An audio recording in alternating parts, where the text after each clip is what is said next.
What is going down, everyone? 2 podcasts in a week. Emergency situation. We had to have a podcast. Big news in the sports card world. Robert Williams from the Celtics signed a $54 million extension. Dan, that's huge. Dissect. That's huge. I don't know. I haven't even had time to really think about it. It's the biggest news I've ever heard. It is. Well, and actually, the real reason we're here is because National Treasures is still great.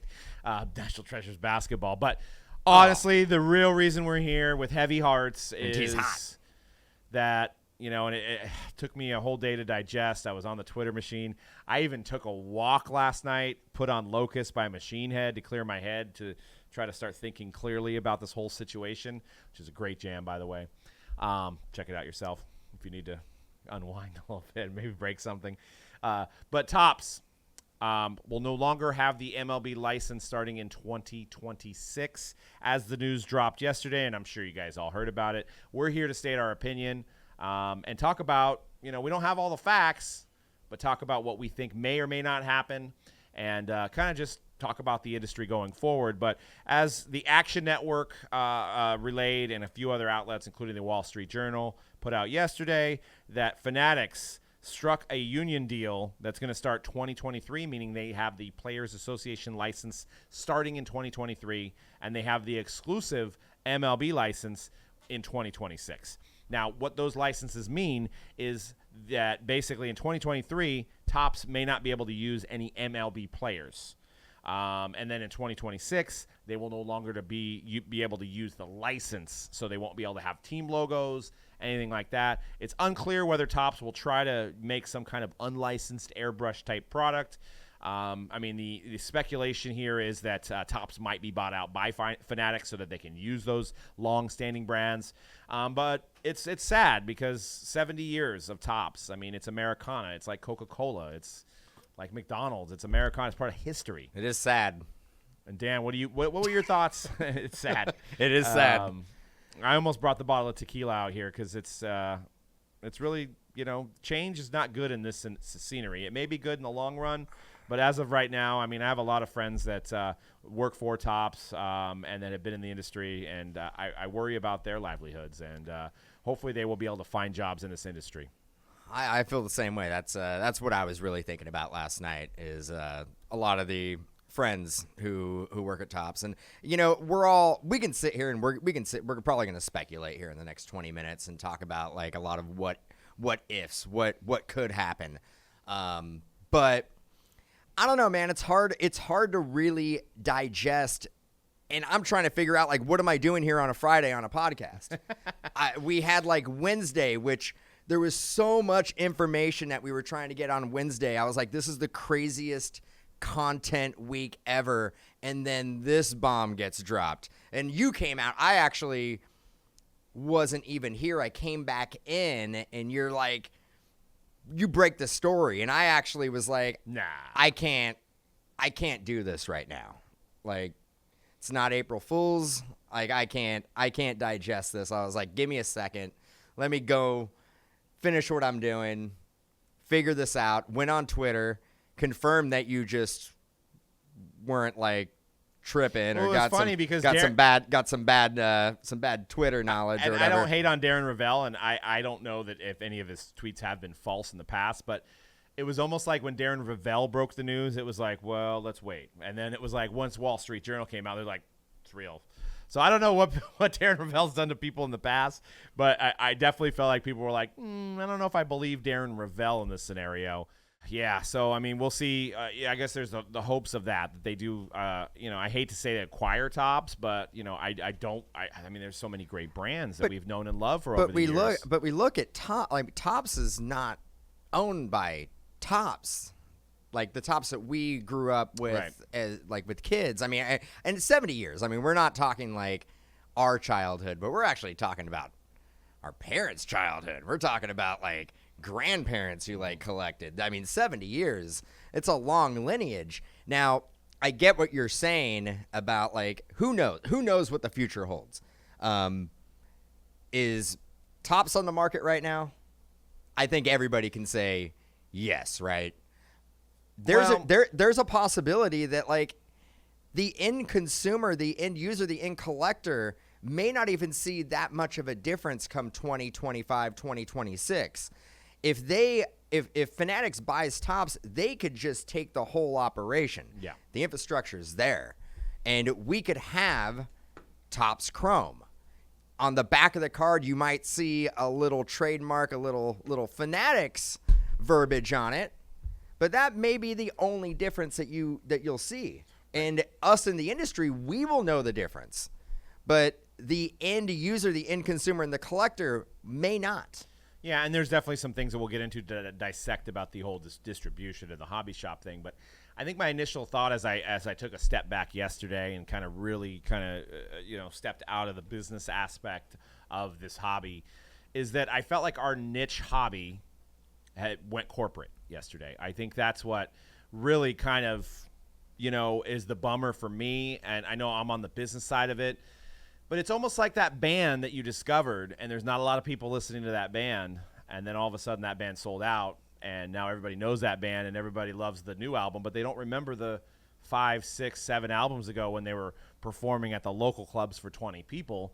And because that's what our hobby was. I mean, and it could still very well be, but it's like you tell your friends what you do, and they don't really quite understand it, and you kind of have to explain it, and you take joy in doing so. And I think Panini and Topps, rather they were kind of, in a sense, corporate, they weren't really corporate because you could reach out and talk to the CEOs at events. They were at all the events. All their top salespeople were at events. The VPs were at events. They would run their own summits and things like that. I don't think Michael Rubin's going to be holding a summit for collectors. I think he's got a lot of other stuff he's got going on. Fanatics is valued at $18 billion.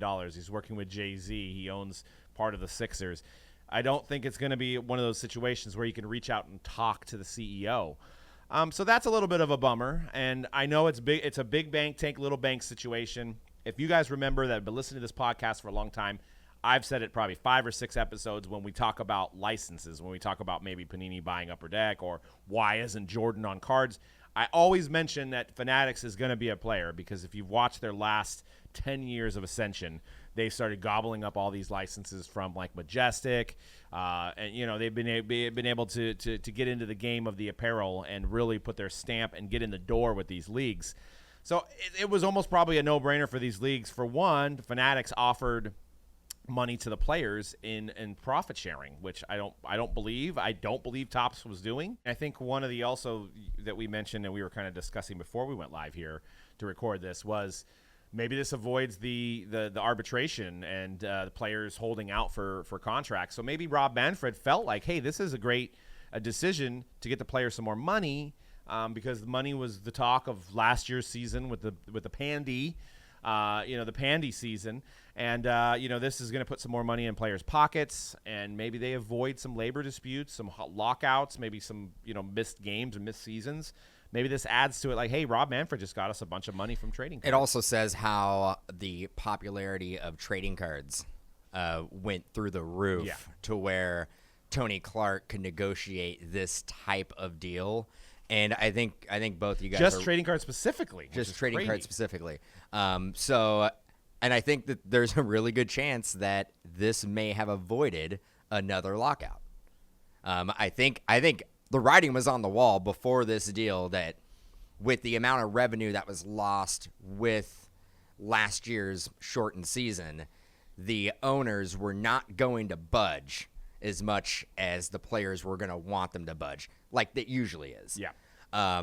This may have put some more money in the players' pockets, in the union's pocket, to where it will avoid a lockout. Now, let me Which ask is you, crazy to think. Trading cards may have put a major play in place to avoid a potential lockout. Let me ask you a hypothetical. If the Pandy doesn't happen, do we strike this deal? Do we hear about this deal yesterday? Probably not. Actually, the popularity of sports cards, if not to toot our own horns, if group breaks don't exist, do sports cards get as big? They were, not us, as a community of group breakers, took it into the digital age and basically showed people on YouTube, on Ustream, on Facebook, what you can get in these boxes and cases of cards. Yep. Did that basically bring, obviously it had to bring extra eyeballs, extra revenue.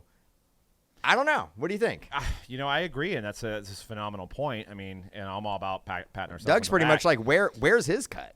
Right. That's what I'm saying. Tony Clark should have negotiated some group breakers some money. But, yeah, I mean, if you look at some of the bigger accounts, some of the, like, influencers that are in this hobby, I mean, you could say, yeah, Gary Vee was in it for a couple years before. But look at all these other guys, these other huge accounts. Sports Card Investor a year and a half ago. That's a huge influencer. Look at all these Project 70 guys, these Project 2020 guys. They all came in right around that time, last March. So yes, they were kind of working out some deals ahead of time, obviously, because the cards came out right around that time. But, all these stories, HBO is going to be airing something next week. So all these stories came out post-Pandy. So people that were sitting at home had nothing to do. They discovered a hobby, and how they discovered a hobby was on YouTube, whether it being guys opening up cards like ourselves, whether it be Leighton, whether it be any of these guys that are – I mean, we're live 8 to 10 hours a day, so you can pop in any time and get into a live break or watch a live break. Whether or not these guys, influencers started that way, I'm sure as heck they came across one of our videos. I'm sure StockX got involved a little bit because of breaks. So say what you will. If we had just shops, and we're shop owners, so we're not putting any shop owners down – shop owners in most states for a period of time weren't allowed to have their doors open.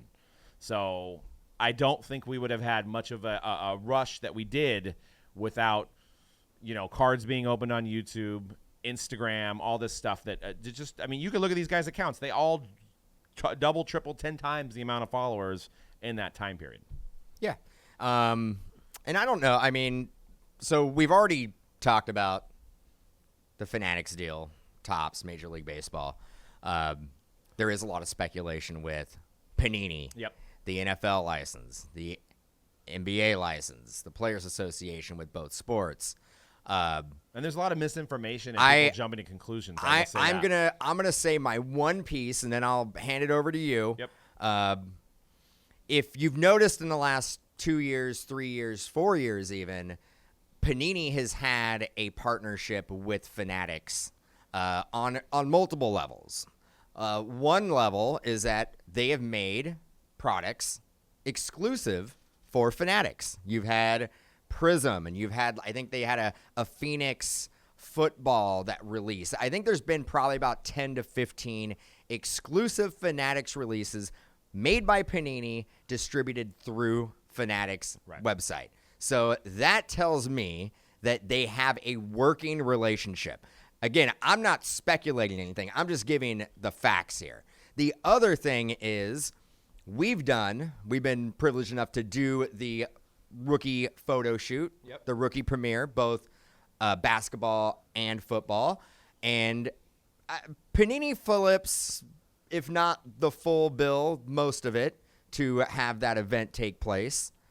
And they invite Fanatics down there. Fanatics is represented. They have their brand there. They have the players go over. They do interviews. They basically sign memorabilia, jerseys, balls, all that stuff. So there is a strong working relationship with Fanatics and Panini. Well, and that's all. I'm not saying that they're striking up a deal or anything. I'm just saying they have worked together in the past. Yeah, and I mean, because the people have, and I agree completely with Dan, that there was people. So the news was reported yesterday that Fanatics has apparently struck card licensing deals with MLB, which we know, and that's been confirmed, NBA and NFL. But that says apparently. So there's nothing's been inked. Panini hasn't said anything.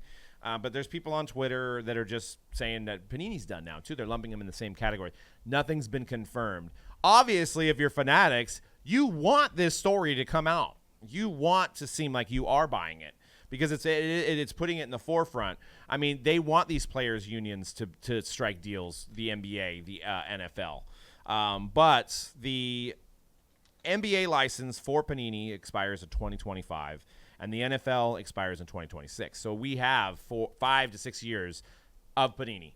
Now, I kind of agree with Dan because not only does Panini have, those 2 licenses, they have relationships with, whoever makes the cards. They also have an international presence on the trading card market, more so than I think Topps does. Topps has made some Japan products, but I believe Panini, once the NBA and the NFL went overseas, it was a big hit. So I think if you're Fanatics, you don't want to have that much exposure either. Like, you don't want to own everything, because if it does go the other way, then you're at a complete and utter huge loss. Well, and then you can get into litigation issues if you are the only trading card manufacturer for every sport. Right. And you have exclusives. I not a lawyer, Doug.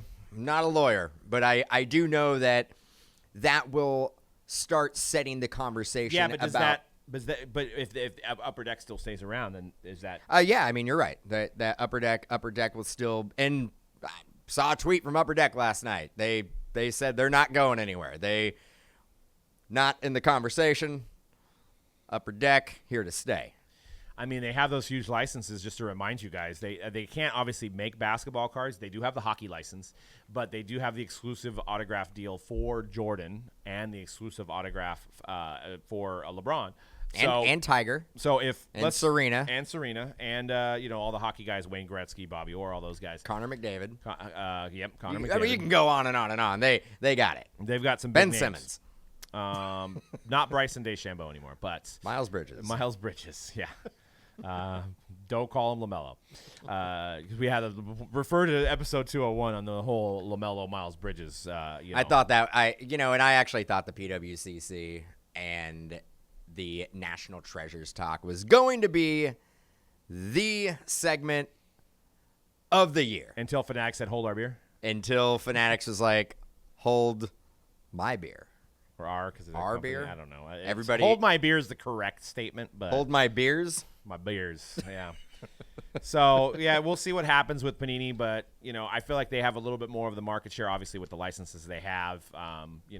They have nothing's been even mentioned about the collegiate license or the soccer license. So, and for Topps, to go backwards to talk about more about Topps, I mean, Topps does have Star Wars. Topps does have Garbage Pail Kids. Topps does have the confections business with the ring pops. Yeah, I mean, don't sleep on the value of the candy. Oh yeah, my kids love them. So no, I mean the value of it. I mean it's probably a lot cheaper Bazooka and a better gum margin to make ring pops than it is to have to go out and acquire autographs. We know there's been Fanatics exclusive products produced by Panini. Some people are going to be like, well, Fanatics sells Topps products on their site as well. Yeah. They have Topps Series 1, Topps Series 2. They'll have Topps Triple Threads. They'll have all these releases, right? They are working as just a vendor. Right. They basically are placing an order with Topps Direct. Topps is like, it's beneficial for us to have our product on your website. You're getting a lot of eyeballs who may be you're going there for sports apparel most of the time, so you're good chance that you may see some baseball cards and be like, oh, I'll put that in my card as well. Yeah, I mean, but they have never made a product specifically, a Topps Fanatics exclusive version of a product. Yep. And, I mean, the absolute dream scenario here for me, and I know and we can kind of react to what collectors are thinking right now, because I know it's a lot of doom and gloom, but it's a lot of time before all these pieces fall into place. It's just that, they had to make the move with the S-Pack with Mudrick Capital about to give Topps, inject them with a bunch of money 6 days from now. So then Topps might have had enough money to buy the MLB license, which, maybe Fanatics was dead in the water. But this is the dream scenario for me, is Panini and Fanatics work together. And I know some of you business people are laughing because you say Fanatics is cutthroat and they don't really work with anybody. They do have 1,080 different partners that they have on their websites, whether it be Nike, Mitchell & Ness. So they have partnered with people in the past. So let's just say, like Cody just said, National Treasures Baseball, fully licensed now. They buy Topps. You have Definitive Baseball and you have National Treasures Baseball, right? All licensed. They're competing against each other in a sense, but they're also working together. And some of it's probably going to have to be sold on Fanatics. So you'll get more of a portion of it on Fanatics, which may drive up the scarcity a little bit more. And then you have Topps Chrome Basketball coming back into the fold. So now you have, the scenario where you got Topps Chrome versus Prism. We have that debate. Maybe in 2026 we'll be having a hype show where we're talking about what's the better brand to collect. So, and that's healthy. That's healthy for an industry if you have those two brands competing against each other. And then you got, all the other brand. Then you could have Kobe. If Kobe's with Panini, which I don't know for sure, Fanatics may need Kobe. Fanatics may need Durant. Fanatics may need the exclusives that Panini have, because I don't know what the logistics are on those exclusive athletes. So they could play hardball. So if they start sharing this stuff back and forth, I think it makes it better for the collectors. We will probably miss Topps, but like Cody mentioned earlier, maybe less redemptions, maybe better game use stuff, maybe a better customer service. Let's all say that. I think what we may see, though, getting back to the exclusive autograph deals with players, if it does get a little cutthroat between everybody, you're probably going to see a lot more players get locked into exclusive deals with certain manufacturers. Yeah. But we also have to keep in mind, Josh Luber is going to be running the trading card portion of Fanatics, and he's the founder of StockX, and StockX is all about scarcity. So, I mean, it depends on what route he wants to go, but he is all about scarcity and keeping up with the market. So I think he, in a new age, the changing of the guard of the old guys, the old 1950s, the 70s, the 80s, the junk wax era into the new era, I think StockX guy makes a lot of sense to me. Their trading card platform really hasn't taken off on StockX as much as the shoes have, but the guy knows about the market. So, I mean, and he's young and he's sophisticated as far as getting the technology that they got going on in StockX and how they handle the shoe market. And he had a lot of people behind him. I believe Eminem helped invest in that company, and there was a lot of investors that were working with StockX. So you gotta keep in mind this guy's at the helm, and I'm sure they're going to try to bring in some trading card experts that have been in the hobby, that have a good track record. And you went over, and before we close it up, but you went over your dream scenario of basically sharing a license, right? Yeah. Like being able to partner up and sharing exclusive, well, not even wouldn't be exclusive license, but my dream scenario is the same as that with football and basketball, sharing the license. With baseball, my dream scenario is Fanatics buys Topps, and they basically keep Topps powered by Fanatics. And this is selfish of me, but keep everybody who wants to stay on at Topps on. It's a lot of people are going to disagree with me. Topps, it's not a company that's broken. I'm probably going to get hated on by saying that, but if you look at their revenue the last 3-4 years, they've been doing great. Why would you not want those people to Why would you not want those people, those ideas? Project 2020 has been big. Project 70 has been big.